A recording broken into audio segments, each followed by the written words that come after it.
que mais desejo a todos os meus seguidores, amigos, irmãos, familiares, é que sempre tenham paz no coração, tenham alegria no viver, por estar sendo abençoados por Deus, tenham sabedoria, prudência, tenham a capacidade de ter um bom relacionamento com todas as pessoas, amar e ser amado.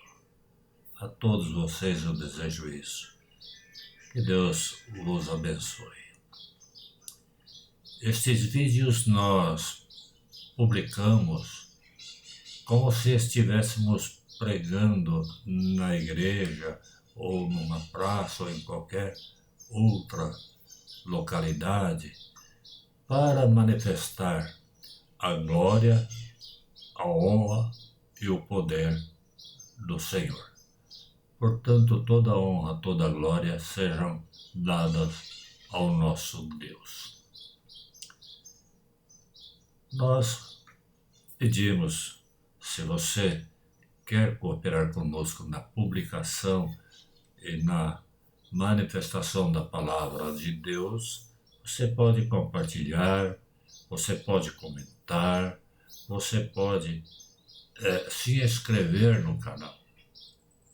Não importa se você tem uma opinião contrária, isto não vem ao caso, porque toda honra, toda glória não é minha, mas do Senhor. Portanto, eu tenho que compreender aqueles que não têm a mesma fé, que não creem na mesma coisa, assim como espero ser compreendido na minha fé. Deus é o condutor de todas as coisas, assim eu creio. Mas por que estamos abrindo assim hoje? Porque em todos os segmentos religiosos, ou creem num Deus único ou não, tem os seus ritos. E esses ritos são manifestações de culto, de adoração. Porém, a mente humana, o comportamento humano, às vezes, não acompanha a própria definição dada por cada um destes ritos. E estes ritos são definições dadas por seus deuses ou pelo Deus vivo e verdadeiro. Por isso, o povo de Deus na antiga igreja, ou seja, na antiga dispensação, eles eram chamados a atenção a toda hora por Deus, pela maneira simplesmente formal que prestavam seus cultos, seus ritos a Deus. Aqui em Isaías, por exemplo, capítulo 1, versos 1 a 18, né? Nós temos alguma coisa interessante. Aliás, dos versos 10 ao 20, desculpem aí, né? Especialmente no verso 18, ele diz assim: Vinde, pois, e arrazoemos, diz o Senhor, ainda que os vossos pecados sejam como a escarlata, eles se tornarão brancos como a neve, e ainda que sejam vermelhos como o carmesim, se tornarão como a lã. Uma das coisas que mais o ser humano faz é justificar-se com explicações para cobertar seus erros. Adão e Eva assim fizeram. Eva jogou a culpa na serpente, não assumindo o seu desejo. Adão foi conivente com ela, não repreendendo-a. E, além disso, acusou-a de ser a culpada de lhe dar do fruto. E ele disse: a mulher que tu me deste ainda, por inferência, ele também joga a culpa em Deus. Ambos se justificaram e deram explicações para cobertar a sua desobediência. Portanto, adorar a Deus em espírito e em verdade é necessário uma vida íntegra, assumindo as próprias ações e, quando estas contrariam os mandamentos de Deus, arrepender-se e confessar que pecou buscando o perdão. Vemos 3 pontos importantes. Primeiro, uma adoração formal. Isaías 1, 10 a 18, Deus descreve como os filhos de Israel procuravam as bênçãos do Senhor sem, contudo, satisfazer os santos requisitos dos mandamentos. Eu vou ler esse texto. Veja o seguinte, ele diz aqui: ouvi a palavra do Senhor, vós, príncipes de Sodoma, prestai ouvidos à lei do nosso Deus, vós de Gomorra. De que me serve a mim a multidão de vossos sacrifícios, diz o Senhor. Estou farto dos holocaustos de carneiros e da gordura de animais cevados, e não me agrado do sangue de novilhos, nem de cordeiros, nem de bodes. Quando vindes para comparecer perante mim, quem vos quereu o só pisardes nos meus átrios? Não continueis a trazer ofertas vãs, o incenso para mim, a abominação, e também a festa da lua nova, os sábados e a convocação das congregações. Não posso suportar iniquidade associada no ajuntamento solene. As vossas festas da lua nova e as vossas solenidades, a minha alma as aborrece, já me são pesadas, estou cansado de sofrer. Pelo que, quando estendei as mãos, escondo de vós os olhos, sim, quando multiplicais as vossas orações, não as ouço, porque as vossas mãos estão cheias de sangue. Lavai-vos, purificai-vos, tirai a maldade de vossos atos de diante dos meus olhos, cessai de fazer o mal. Arrependei e fazer o bem, atendei à justificativa. E a justiça, repreendei ao opressor, defendei o direito dos órfãos, pleiteai as casas das viúvas.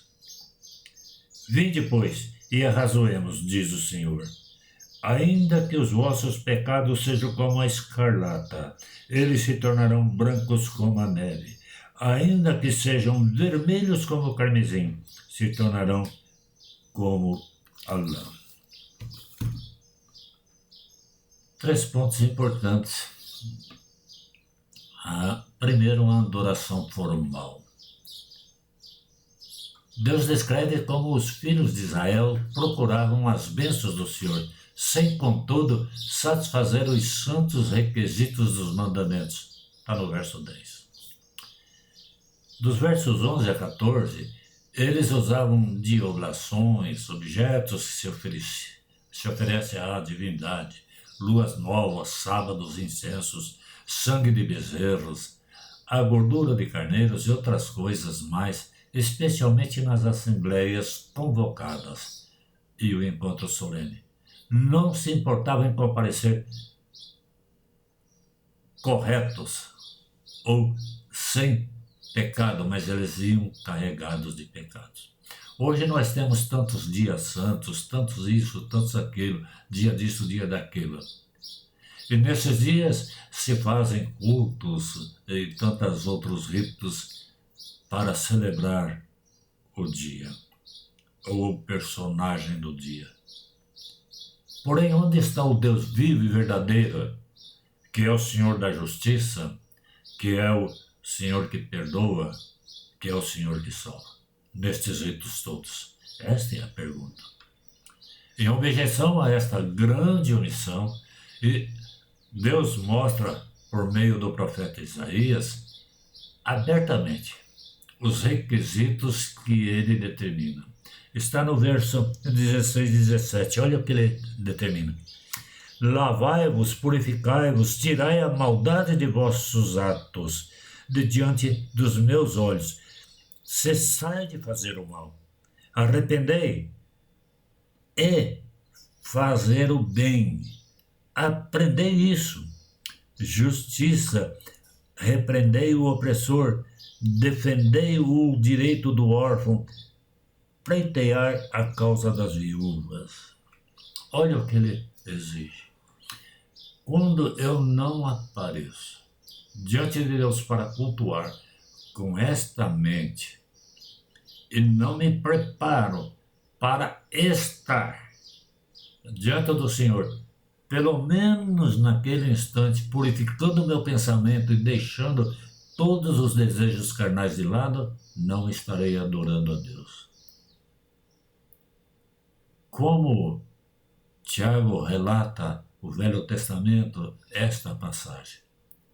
Ele diz lá no capítulo 1, verso 27, a religião pura e sem mácula para com nosso Deus é esta: visitar os órfãos e as viúvas nas suas tribulações, e a si mesmo guardar-se incontaminado do mundo.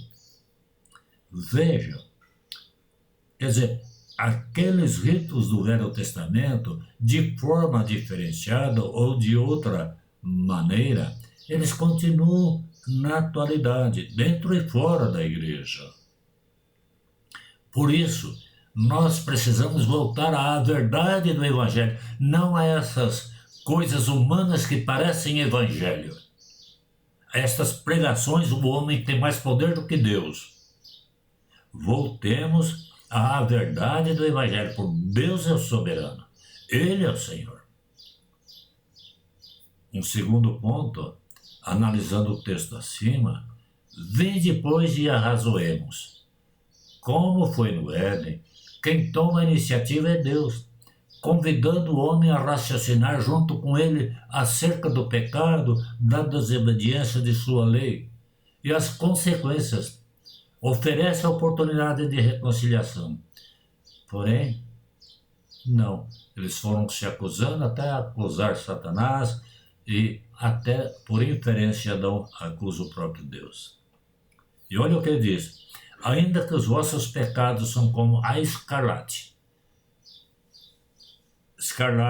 carmesim. Esses termos são praticamente sinônimos designando um vermelho vivo, o que contrasta fortemente com a cor da neve e lã em seu estado natural. Quer dizer, neve e lã estão representando aqui o quê?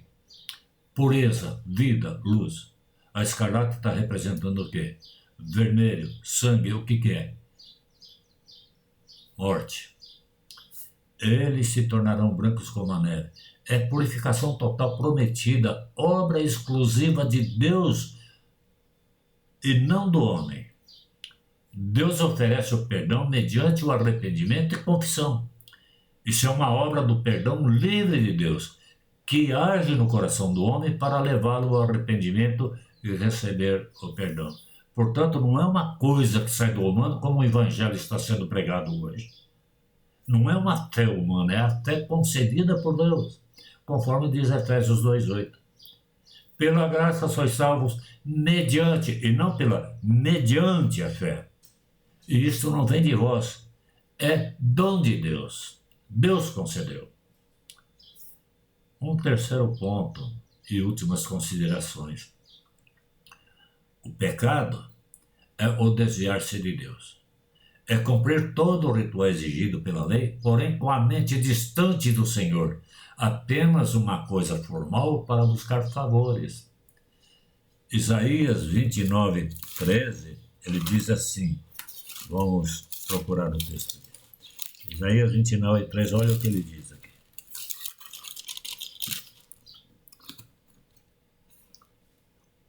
O Senhor disse, visto que este povo se aproxima de mim e com a sua boca e com seus lábios me honra, mas o seu coração está longe de mim e o seu temor para comigo, consiste só em mandamento de homens que maquinalmente aprendeu. Quer dizer, não está arraigado ao coração, não está gravado na mente. São coisas superficiais e muitas delas copiadas pelo mundo quando eles faziam, copiando os rituais deísticos de outras nações que não tinham o Deus vivo e verdadeiro. Portanto, Deus exige que o homem retorne a ele para isso, o homem que o cultua. Para isso providenciou o substituto e o sacrifício foi realizado na cruz. Para a expiação do pecado, todo o sacrifício que o povo, mas não compreendendo, realiza, mas não compreendendo o verdadeiro significado, não tem valor. Assim como hoje muitos falam do sacrifício de Cristo, sem contudo entenderem o grande objetivo dele. Não sentem o resultado do sacrifício de Cristo. O convite, vinde pois e arrazoemos, é para que a igreja viva sinceramente uma vida santa e preste um culto santo a Deus, com seus pecados apagados pelo arrependimento, confissão e consequente perdão. Concluindo, como estamos em relação a Deus? Como estamos prestando culto a Deus? Pois bem, somente ligado a Ele em uma vida buscando a santidade, poderemos contemplar seus mandamentos, sua criação, sua salvação, seu poder soberano. Com isso, é desfrutar da paz, força e consolo que emanam do seu trono. Como você e eu estamos diante de Deus? Pergunta final. Pense nisso, medite. Deus te abençoe.